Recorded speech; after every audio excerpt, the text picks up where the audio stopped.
Hello and welcome to my build today. So I'm going to start off with building the front. I wanted some symmetry in this build, so making the front first because then it guides the back of the house. So I just make a baseline front of the house so I can figure out the back. And then some nice elegant fencing. My inspiration for this build was the East Coast and sort of 1920s Gatsby, the movie Great Gatsby. Those were my inspirations for this build. Just working on the stairs, and I end up pushing them back in just a moment. Actually, I choose the door first. There we go. Actually, I remember now, I wanted a 3-tile door. This is 3 tiles stairs. So I found that, and then I found these windows that matched.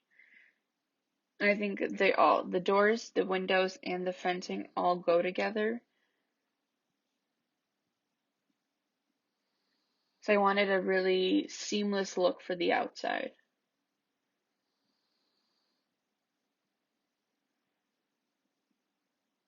And then lighting. This again is inspired by the East Coast. So I put the 2 lanterns on the side of the house. And even in real life, the lighting on a house can make or break it. So I really wanted to focus the lighting on the entryway in this house. I was trying to figure out what kind of stone to do.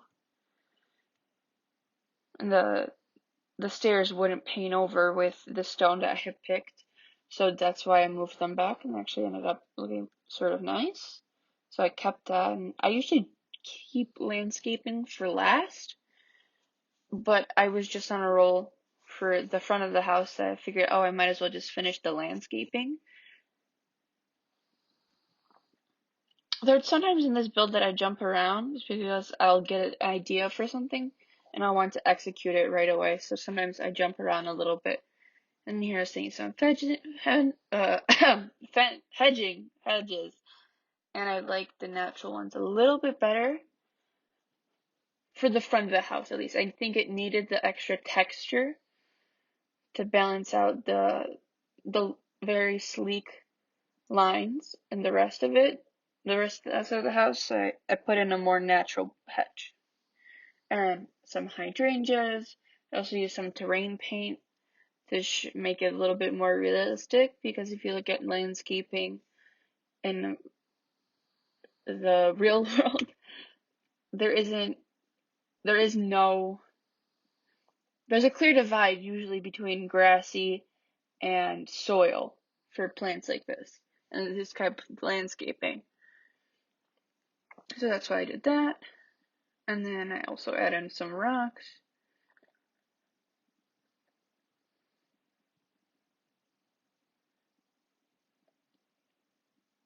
There we go. They're the rocks.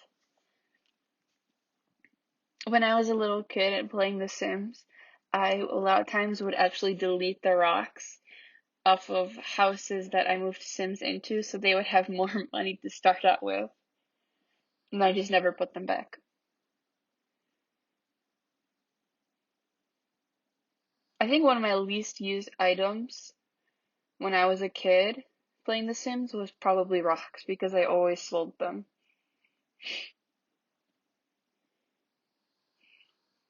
Here I'm making the little rooms. Again, keeping the floor plan symmetrical.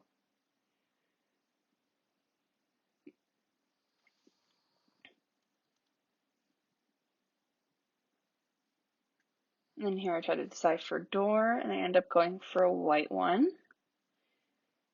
I think the window looked a little too out of my modern influence that I wanted to do for this style. So I just did the plain white elegant door.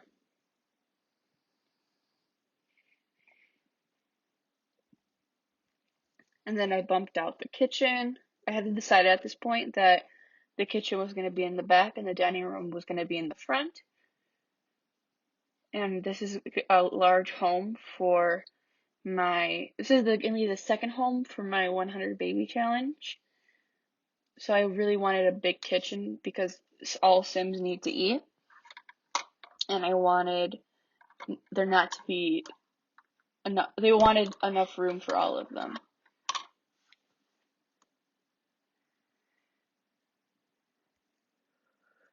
I really love island counters in real kitchens, so I decided to do that. I just bumped it out a little bit more, so moved everything back, and I would have enough room for bar seating. So I do also really like eat-in bar seating in a kitchen. So I did that, added some more natural light, moved out the kitchen a little bit more, and then placed a counter for the coffee bar that I was going to make later. And because it's going to be a large family, I did a double range, so actually 2 Sims could be cooking at a time. But I had trouble picking which exact one I wanted, because I wanted them to flow nicely together and not be completely obvious that they're not one unit. And I think because a lot of bigger ovens ranges have double ovens, this made more sense. I was playing around with sort of a contained cooking situation, but I decided to delete that, worked on some cabinetry.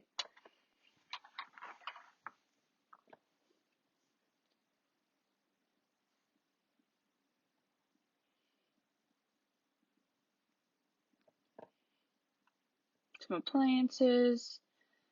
Going to add appliances into the bar, dishwasher, a nice sink. I think it makes a lot of sense to put the sink right next to the dishwasher, because that's how we do it in real life, and I think that's an element you can add to give a little more realism to your kitchen builds. I played around with the idea of columns to create kind of a centerpiece for the range, but I didn't like how it looked with the cabinetry, so I deleted those. This is the coffee bar that I'm making right now. And then I put in the really nice trash can that actually generates simoleons when you put plates or other trash into it, which is really nice because it essentially gives you free food because it covers the cost of the meals that your Sims do make. I really like that neon coffee sign. I didn't discover it until recently. Some minor clutter, coffee cup. This wall felt a little blank, so I was looking for a different one. Even though I love the sign, I decided it didn't really go with this style of the house, so I deleted it. And then now just some clutter to make a little more realism in the build and use some nice decorated items.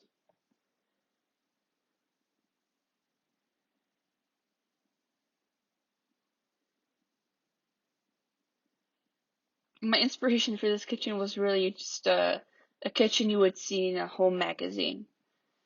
So I tried to make everything very artistically placed. And I tried to think, how would the photographer stage the kitchen for this kind of photo, this kind of photo. So I thought about it, and then I also thought about how you use a kitchen and where do you usually put stuff that you do use. So spices I have near the stove because I can add them easily while I'm cooking. Coffee bars off to the side. So you can make coffee without bothering anyone else in the kitchen. So that's kind of how I decided where to place things. And then I put those coffee cups right next to the coffee machine because that's where you would use them. I like this smaller spice container better. So I felt we already had a lot going on, and I wanted to keep things more simple back there.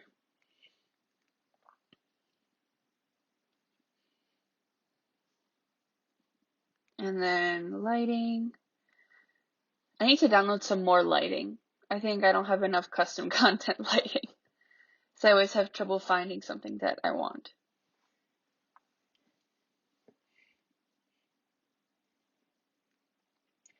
And the flooring. I really like the marble for this kitchen.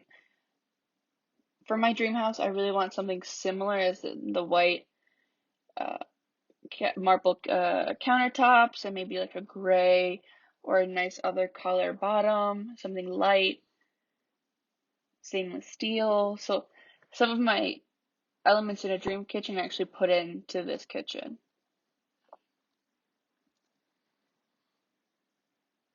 And the kitchen is a little bit more modern than I expected to make, but the front of the house is enough modern that I could kind of play around with old elements and new elements. So to do a contrast between the light and airy kitchen, I did a darker, you'll see later on, a red wallpaper with paneling and a darker wood. And I really wanted there be a different tone in each room. So this dining room ends up being more intimate, more private, because that's what darkness creates intimacy. So that's why at fancy restaurants, lights are dimmed. So that's kind of what the theme I was going for in this room. So I play around with the flooring. I wanted something nice and simple, but also elegant at the same time. The carpet. This one was a struggle because I hadn't picked out really in my head what I wanted the wallpaper to be. And also I didn't want too many patterns going on in the same area. So I wanted to keep it with a simple rug.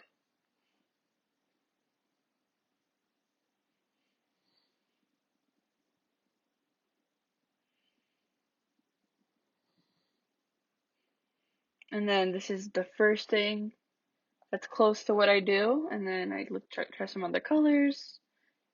But I ended up going with this paneling. So there's still some contrast between the wall and the floor. There's some paneling on top. So it isn't boring, but it's still simple.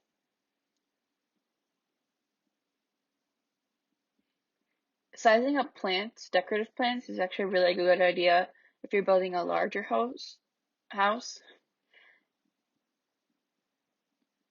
because it helps you fill space.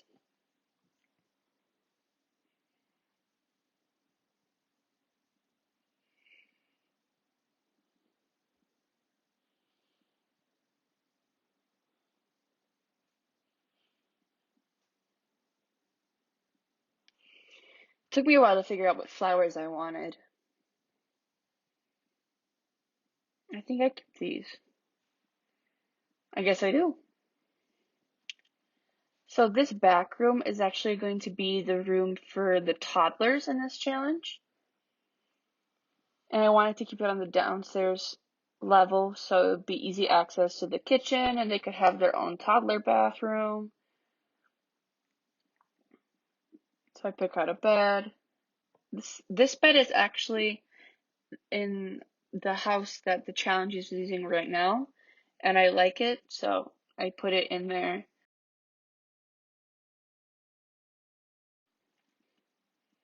I actually end up choosing these really cute lamps for this part of the room over the beds because the clouds are very childlike and they remind me of counting sheep, so that's why I put them there.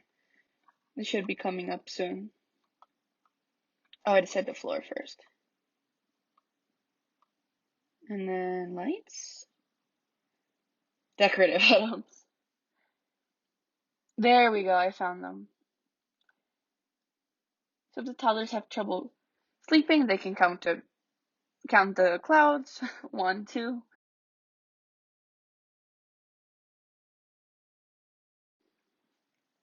Some nice toys. The tone for this room was really playful.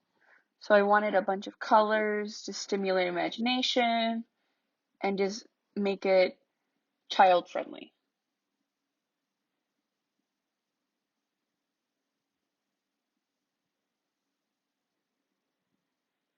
I decided to take that table out because it was more for children than for toddlers.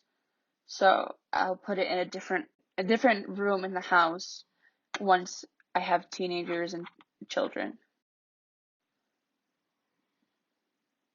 Because right now it's 2 toddlers and about to be 3 toddlers.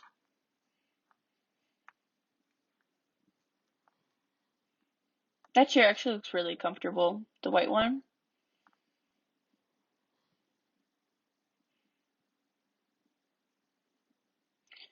This is a dresser from Tiny Living, and I thought it just went nicely with the toy box and the color palette for the room. I realized it later on, I don't know in which section of my footage, but the room is actually missing a door. So then I have to reconfigure the furniture on that side in order to put a door in.